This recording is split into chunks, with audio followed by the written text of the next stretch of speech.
You saw the thumbnail, you read the title. You know what it is. We're reviewing the HG GQuuuuux. Let's get right onto it.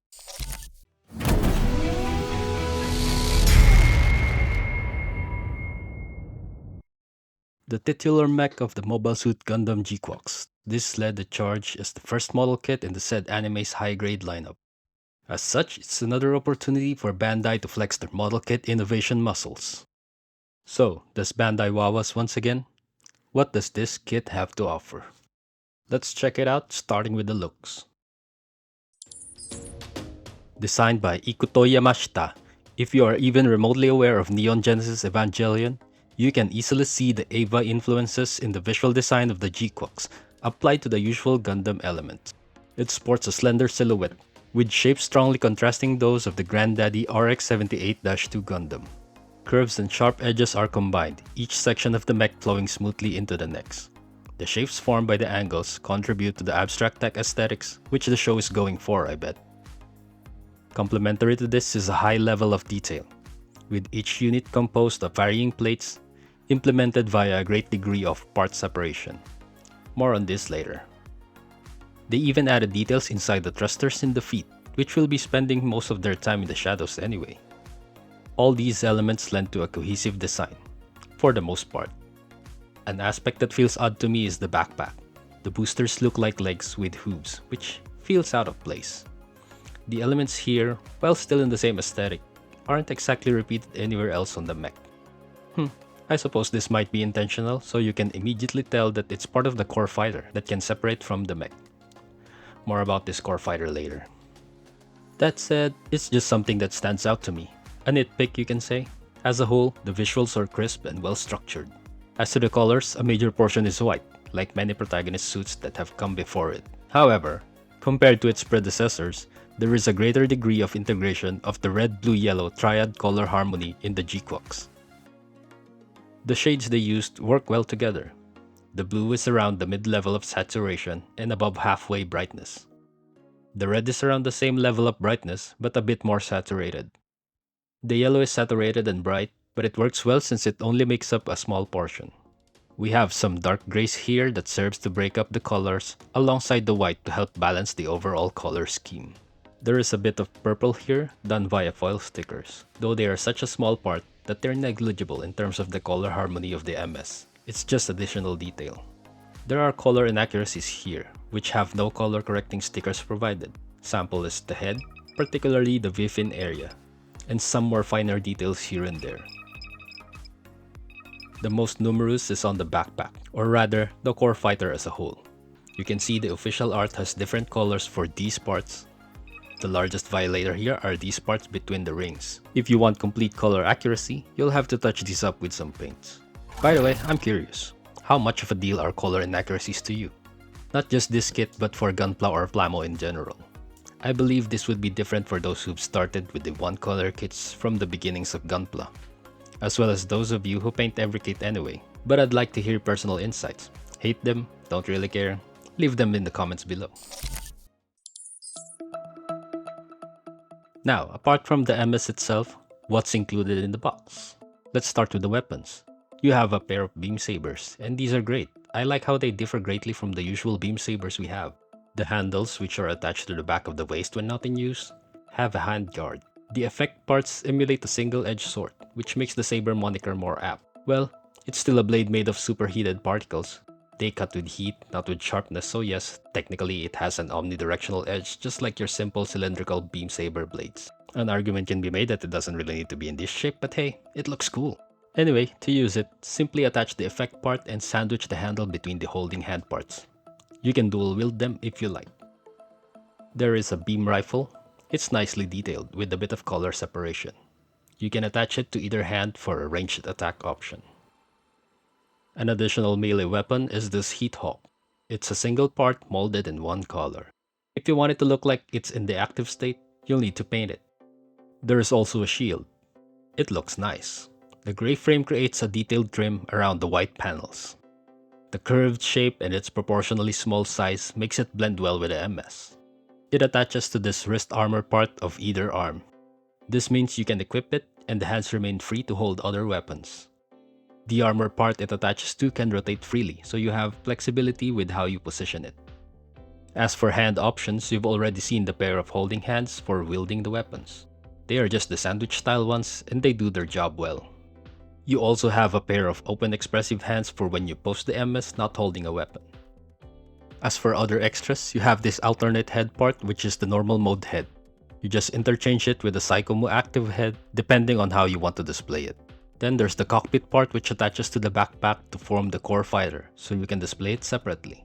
It has a 3mm hole, so you can attach it to a display stand.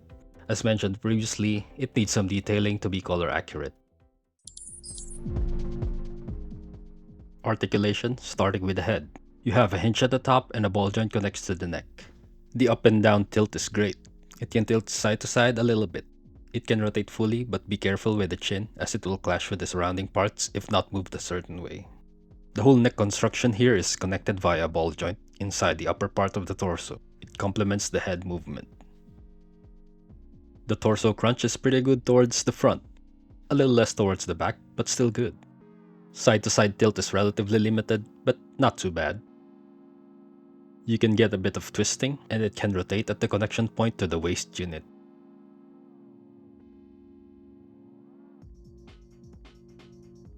For the arms, the attachment point to the torso has a joint that swings forward.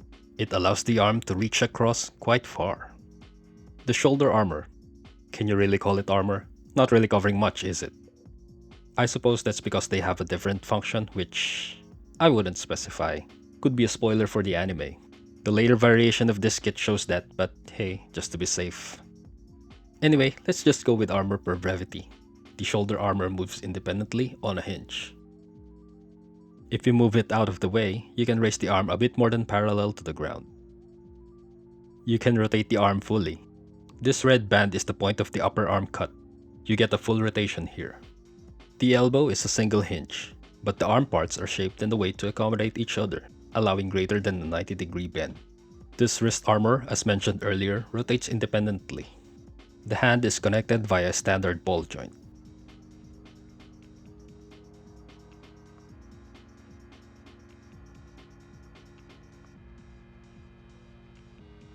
The legs are connected into the waist unit via a ball joint.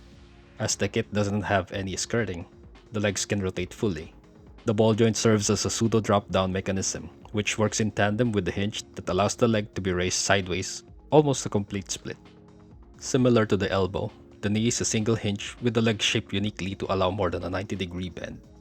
The foot is connected into the lower leg with a ball joint. It can rotate and tilt around so you can point the thruster in a wide range of directions. This part can rotate like so.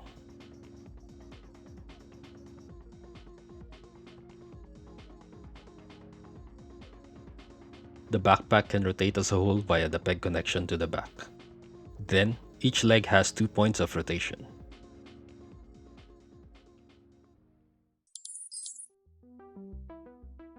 As far as HGs go, I can say that the GQuuuuux is a culmination of the innovations Bandai has come up throughout the existence of the line. The points of articulation have that balance of mobility and stability. This kit will hold the pose without a hitch. There are foil stickers here for color correction, but they are for small parts that will probably be impractical to mold as a separate part. They are mostly on recessed or flat parts so they don't end up looking too bad. There is this pair of folding ones meant for the rear part of the feet. I didn't use them. We'll probably use some Gundam markers instead. One thing to note though, these stickers get scratched more easily than those from older lineups, prime example being this one on the chest. There are some marking decals here for adding details present in the anime. I had a bit of trouble when attaching these stickers. They weren't sticking well at first, and I had to hold them in place for a while. Though after that, they stuck pretty well, and up to this point, none are peeling. This is an intricate build, but there's really no complex assembly method here. The intricacy comes mostly from the part separation. As far as I can tell, everything that can visibly be a separate part is a separate part. This is most evident in the head, and also notable on this thin red band on the arms. Another thing that stood out to me is how they engineered the elbow and knee bend. The range is pretty far even with just a single hinge, due to the way the limbs are carved. Gotta say, the build design here is approaching RG level. If they ever make an RG of this, it'll be great to see what more they'll add to differentiate it. The construction of the core fighter and an actual drop-down mechanism for the hip joints could be a great start. In terms of kit bashing, if you want to use parts of this kit with other HGs, especially with other lineups, you'll have to do some modifications as the connection points differ a lot.